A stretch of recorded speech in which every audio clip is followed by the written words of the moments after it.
बहुत समय पहले की बात है, जब दुनिया के नक्शे पर आज की आधुनिक सीमाएं नहीं थी, न बिजली थी, न इंटरनेट, न कोई मोबाइल। उस समय एक महान संस्कृति जन्म ले रही थी भारत की धरती पर, ठीक वहां जहां आज सिंधु नदी बहती है। सिंधु की कलकल करती धारा के किनारे एक बुद्धिमान और सभ्य समाज बस रहा था। एक ऐसी सभ्यता जो अपने समय से सैकड़ों साल आगे थी। हम आज उसे सिंधु घाटी सभ्यता के नाम से जानते हैं। यह कोई साधारण बस्ती नहीं थी, ये तो सभ्यता की कोख थी। कल्पना कीजिए, आज से 4500 साल पहले लोग अपने घर पक्की ईंटों से बना रहे थे, सीधी सीधी सड़कों पर चल रहे थे। हर घर में नाली, पानी का प्रबंध और समाज की योजना ऐसे थी जैसे किसी कुशल इंजीनियर ने बनाए हो। इनका हर शहर दो हिस्सों में बटा था, एक ऊंचाई पर बना किला भाग और दूसरा आम लोगों का नगरी भाग। जैसे मोहनजोदड़ो में था एक विशाल स्नानागार, ग्रेट बाथ, जहां शायद धार्मिक स्नान होता था। लोथल में तो एक बंदरगाह भी मिला। ये प्रमाण है कि वो लोग समुद्री व्यापार करते थे। इनकी कला आज भी हमको चौंका देती है। सोचिए, 4000 साल पहले की एक नर्तकी की कांस्य मूर्ति, हाथों में चूड़ियां, शरीर में आत्मविश्वास। एक ओर पुजारी राजा की मूर्ति, दूसरी ओर सैकड़ों मुहरों, सील्स, जिन पर जानवरों की आकृतियां, खासकर एक सींग वाला बैल। इन मुहरों पर एक रहस्यमयी लिपि भी उकेरी गई थी, एक ऐसी भाषा जिसे आज तक कोई नहीं पढ़ सका। इतिहासकार चुप हैं, महरें बोलना चाहती हैं, लेकिन हम समझ नहीं पाते। सिंधु घाटी के लोग किसान भी थे और व्यापारी भी। वो गेहूं, जौ और कपास की खेती करते थे। दुनिया में सबसे पहले कपास की खेती यहीं हुई, यानी भारत वस्त्रों का जन्मस्थान भी है। उन्होंने तौल माप की प्रणाली भी विकसित की।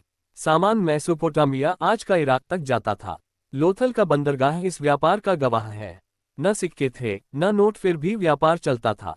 विश्वास और मोल भाव ही मुद्रा था। इनकी धार्मिक मान्यताएं हमें प्रकृति के निकट लगती हैं। वृक्षों, पशुओं, नारी शक्ति की पूजा, मातृ देवी की मूर्तियां और एक योग में बैठा हुआ देवता जिसे आज के विद्वान पशुपति शिव कहते हैं। कुछ जगहों पर अग्निकुंड मिले हैं, जैसे कालीबंगा में, जो यज्ञ और अग्नि पूजा की ओर इशारा करते हैं। इतनी सुंदर, सुनियोजित और विकसित सभ्यता। फिर ऐसा क्या हुआ जो ये सब इतिहास के अंधेरे में खो गया?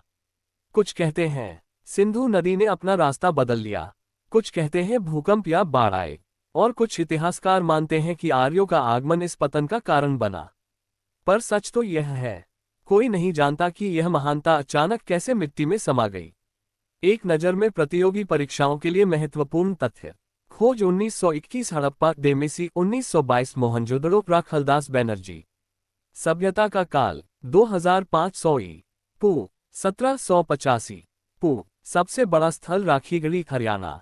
प्रमुख स्थल हड़प्पा, मोहनजोदड़ो, लोथल, कालीबंगा, धोलावीरा। सबसे अधिक स्थल गुजरात में। नगर योजना, ग्रिड प्रणाली, सड़कें सीधी और एक दूसरे को काटती। महत्वपूर्ण महर, पशुपति योगी, एक सींग वाला बैल। प्रमुख मूर्तियां, नर्तकी, कांस्य, पुजारी राजा, पत्थर।